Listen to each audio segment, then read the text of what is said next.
Good morning po sa ating Monji Health Awareness Program. Kami po ngayon ay nais na ibahagi sa inyo ang may kinalaman sa kung bakit mahalaga sa atin ang vitamin C. Sa loob ng katawan, yamang alam naman natin, ang vitamin C hindi kayang i-produce ng katawan natin. Kundi sa halip, nakukuha natin ito through pagkain ng fruits and vegetables. Tandaan po natin na ang vitamin C ay water-soluble. Ang water-soluble, nangangahulugan po na ito yung mga vitamins na kailangan na nire-replenish ng katawan natin everyday. Ano pong advantage ng ating Monji C over sa mga ibang mga vitamin C na nasa market? Ang ating vitamin C ng Monji C is non-acidic vitamin C. At upang makita nyo ang vitamin C ba na inyong tinitake is nagbibigay sa inyo ng energy? Kung oo, gano'ng kalakas? Tingnan natin kung ano ang kaibahan ng ating Monji C. Ito po, kung mapapansin niyo, kung familiar kayo sa iniinom niyo na vitamin C na ascorbic acid, katulad po ng ganito, no? Na ibang mga brand gawa ng, for example, ng RightMed or ng Parex o iba pa. Gusto ko lang ipakita sa inyo yung advantage ng ating Monji C.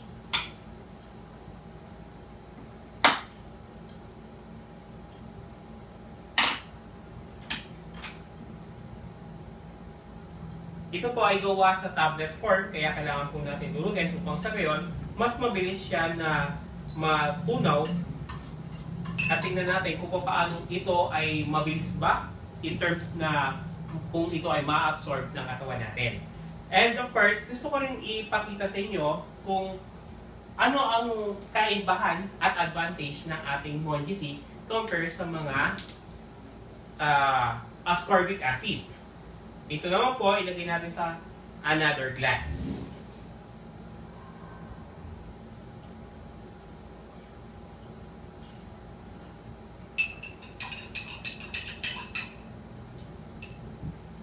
Haluin ko lang. At tingnan natin kung ang ating bang vitamin C is nagbibigay sa atin o nagkakadak sa atin ng energy. Ascorbic acid versus Monji C. Ngayon po, nandito yung bulb tester, nakasaksak po ito sa 220 volts, 100 watts. Kapag pinush ko po yung button, iilaw po ito. At kapag in-unpress ko, of course, hindi siya iilaw. Pero pwede natin siyang pailawin through conduction ng energy. Ididip lang po natin yung tester nito at makikita po natin kung gaano yung energy na kinakandak na ibinibigay sa atin ng ating vitamin C. Alam po natin na ang vitamin C ay talagang nagbibigay sa atin ng energy. Ito po sa ascorbic acid, tingnan po natin.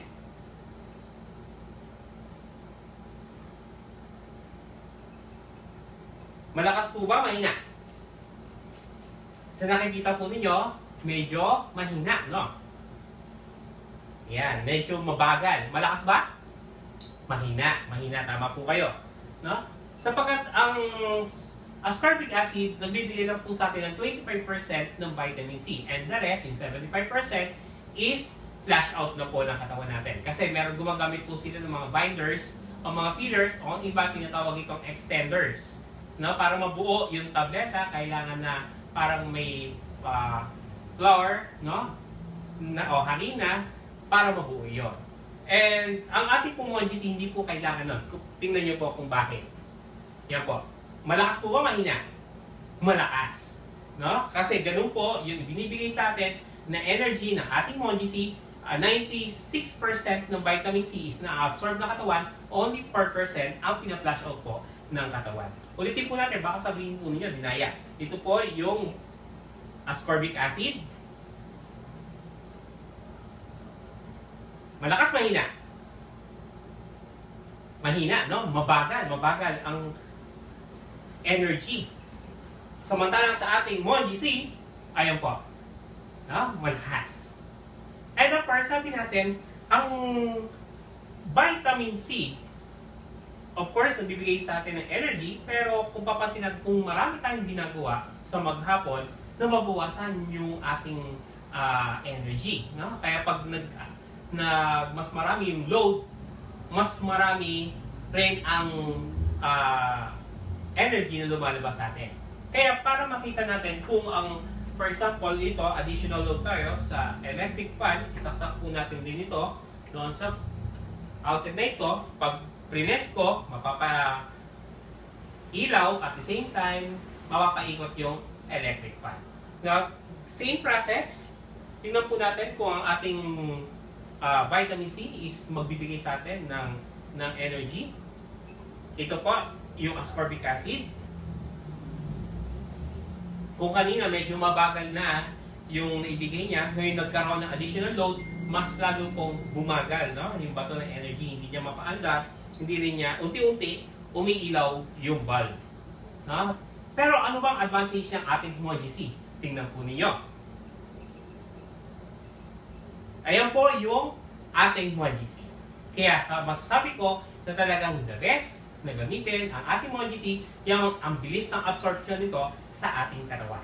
Okay, yan po yung energy testing na ginawa po natin. Ngayon, paano po ang kasunod na test na gagawin natin? Ito naman po, no, in terms of alkaline testing. Alkaline testing. Ang gawin ko po yung alkaline tester, and of course, ito po yung ascorbic acid, tapos ang ating Moji-C. Tingnan po nyo yung kaibahan nito, no? Ng ascorbic acid, pag nag-drop po ako rito ng 3, 1, 2, 3. Tingnan nyo po kung anong mangyayari. And kapag dito po sa ating Moji-C, no? 1, 2, 3. Makikita nyo po yung difference ng dalawa. Nakikita nyo po. Yung isa is naging color yellow, na ascorbic acid, and yung ating Moji-C is naging color blue. Mapapansin po ninyo dito sa pH testing, no? Para malaman po natin yung pH level. Kapag nag 7.0 above, meaning ang body po natin is healthy kasi alkaline po yung body natin. Ang normal body ng isang tao is nag-range po ng 7.35 to 7.45. Kapag nag 7.0 below, yun po, ang body po natin is acidic. Alam po natin na ang ascorbic acid, from the word acid, acidic. Color, yellow. Kaya pag umihi po tayo, papansinin nyo, dahil 75% inihilin po natin, nagiging color yellow rin po ang ihi natin. Samantalang yung sa atin, na Moji-C na absorb ng katawan po natin. No? And of course, sabi natin, kapag ang katawan po natin is acidic, alam niyo po ba na ang pagkain ng cancer cell is acid? Kaya pag nag-level 3.0 na po kayo, meaning kayo po ay may cancer na. No? Kaya ingatan po natin yung ating katawan. Samantalang ang ating Moji-C is colored blue, which is alkaline, meaning ang ating body kapag uminom tayo ito ay talagang healthy. Alam niyo po ba na ang vitamin C is antioxidant? Ang antioxidant, ito po yung scavengers ng mga cell po natin. No? Ito po yung nag-aalis ng basura sa loob ng katawan po natin. Para makita po natin na dito po yung apple, ang gagawin po natin is ikakat po natin ito sa gitna, katulad po nito. Pagkatapos, ang isa ay a-applyan natin ng Moji-C at ang isa ay hindi. At tingnan nyo kung ano ang mangyayari. Ito yung ating Moji-C.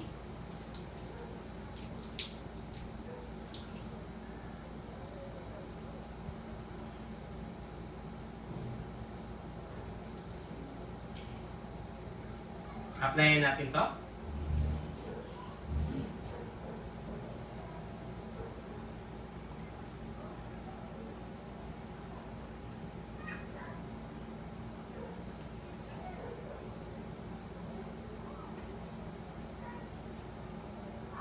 At after 10 minutes, babalikan natin at kung ano ang mangyayari sa kanila. Babalikan natin ito. Nalalagay lang natin dito muna.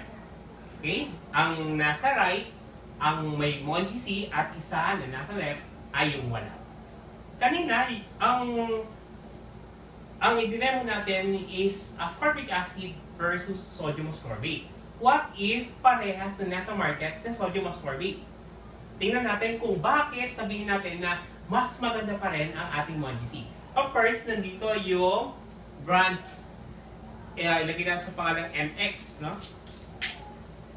Ito po, na sodium ascorbate. Lagay po natin dito sa, makita po natin yung powder.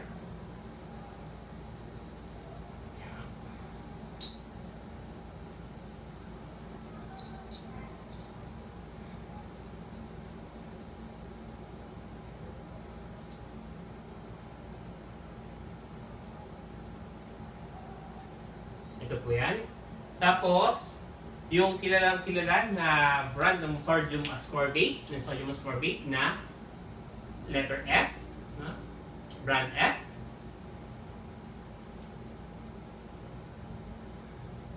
Yan po sila. At yung ating Mongi-C.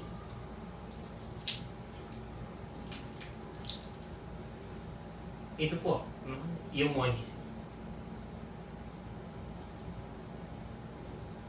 Yan po. Tapos, yung capsule, ilagay na rin po natin dito sa mga glass. At least, makikita ninyo kung gaano kabilis.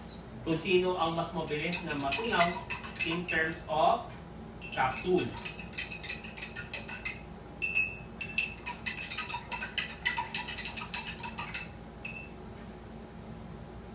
Ayan. Papansin po natin ang brand M or iba pang mga vitamin C na nasa market, usually sila ay gumagamit ng mga crystalline powder. Kaya pag mapapansin niyo, nakita niyo yung mga powder, may mga form ng crystal dyan. Mga crystalline powder. Sa atin po, gumagamit po tayo ng fine powder na pino-pino. Para kung papansin niyo, once na ito po ay i-dissolve natin doon sa water, hindi po tayo makakakita ng mga impurities na mga natitira. Na kung saan ang kidney at ang liver natin ay nahihirapan kapag may mga impurities. May mga lumulutang-lutang pa na naiiwan na sinasala ng ating liver. Samantalang sa atin po, totally po yan na di-dissolve. At kung papansin natin, mamaya, balikan din natin itong sa mga capsule, no? Ano lang natin ng 1 minute. At pakikita natin kung sino ang the best in terms of capsule. Ngayon, kumusta naman itong detoxification natin, testing? For example, ang ating vitamin C, bakit natin kailangan nitong uminom? Kasi number 1, ang vitamin C is immune system booster. Pinalalakas yung ating immune system. Number 2, antioxidant. Number 3, it produces collagen. At marami pa pong iba. Alam niyo po ba na meron tayong 300 metabolic functions? Lahat po ng nutrients na absorb lang ng katawan kapag meron tayo vitamin C sa loob ng katawan. Kung hindi po, hindi rin makakarating doon sa pupuntahan kapag kulang po ng vitamin C sa loob ng katawan. Okay? As you can see, ito po yung ating povidone iodine. Tapos, alam naman po natin na based on study, 75% ng composition ng katawan natin is water. For example, as representation, ito yung ating body, yung baso, yung 75% of water, ito po yung tubig na nasa glass. And of course, familiar kayo sa tinatawag ng mga free radicals. Yung free radicals, ito po yung mga toxins sa loob ng katawan po natin. Saan ba natin nakukuha? Ano ba? Mahilig tayo sa mga pagkain, halimbawa ng hamburger, no? French fries, tocino, longganisa, etc. Yung mga processed food, yan po ay pinanggagalingan ng free radicals. Saan pa natin nakukuha? Halimbawa, nag-travel tayo, tapos nag-commute lang tayo. Nandiyan yung usok, no, na galing sa tambutsyon ng mga sasakyan. Mga air pollution, water pollution. Yan po, pinanggagalingan po yan lahat ng free radicals.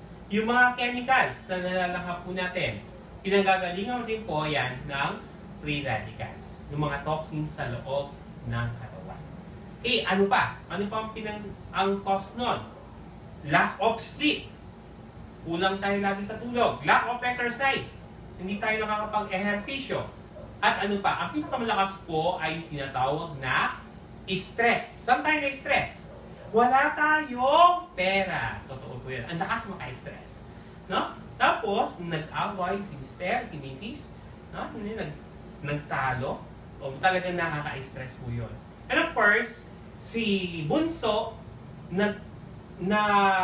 kasama pa niya yung kanyang mga kabarkada, hindi kagad umuwi ng bahay. Nako, si Mama, si Papa, sigurado mai-stress. Yung mga binatang dalaga, walang pandi. Nako, talagang nakaka-stress. Kung papansin natin, yung mga free radicals na nasa loob ng katawan natin, kapag ganito na karami, of course, humihina yung ating immune system. And kapag humina yung ating immune system, siguradong babagsak yung ating katawan. Una, sipon, susunod ng ubo, at mamaya masakit na yung ulo, at marami pang iba. No? Nag-aanyaya pa yan ng mga iba pang mga chronic diseases. Kaya bakit kailangan natin mag-MOGC? Bakit kailangan natin? Of course, ganito lang ang dahilan. For example, uminom tayo ng MOGC. Ito po yung MOGC natin. And sabi natin, itong MOGC, uminom tayo ng isang capsule. Isang capsule pa lang yan, ha? Tingnan nyo kung ano ang nangyayari. Ayan. Ayan po.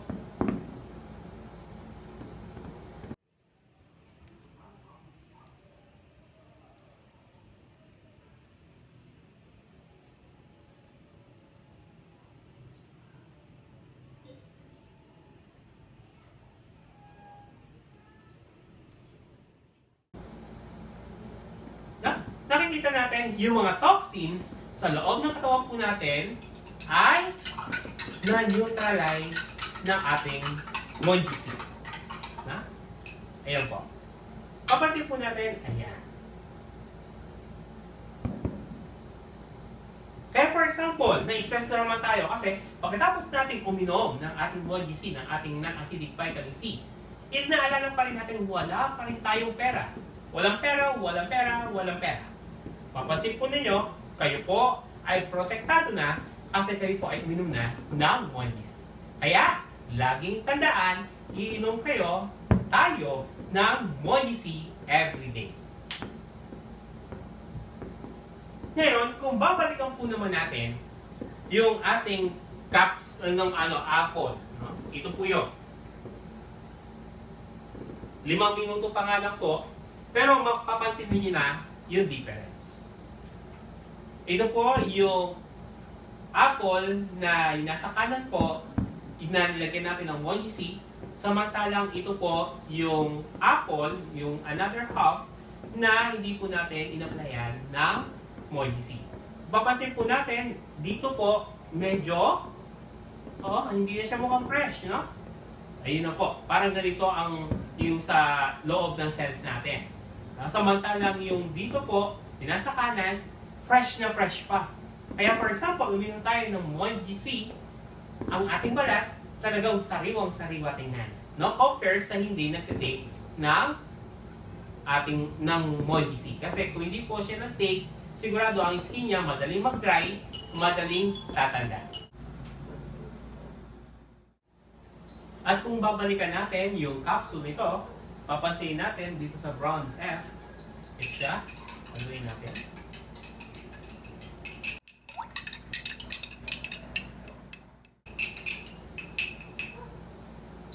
Hindi pa rin siya natunaw, no? Ito naman yung brand MX.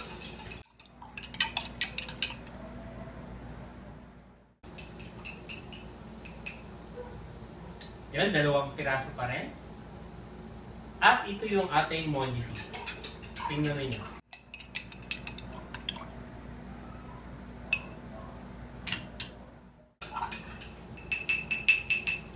Ayan.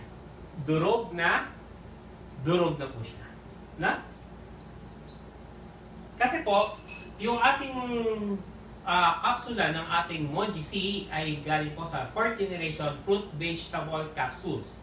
No, samantalang po ang capsule na nandito, gamit ng iba't ibang mga ng vitamin C na nasa market, ay ginagamit po nila is bovine capsule. It is derived from ox or cow. Kaya advantage po sa atin, mabilis siyang matunaw at the same time, pag mabilis matunaw, meaning mas madaling ma-absorb ng katawan natin yung vitamin C na kailangan ng katawan natin. Kaya, in terms of it, talaga pong advantage ang ating Monji C. Kaya don't forget to take Monji C every day para lagi kang healthy.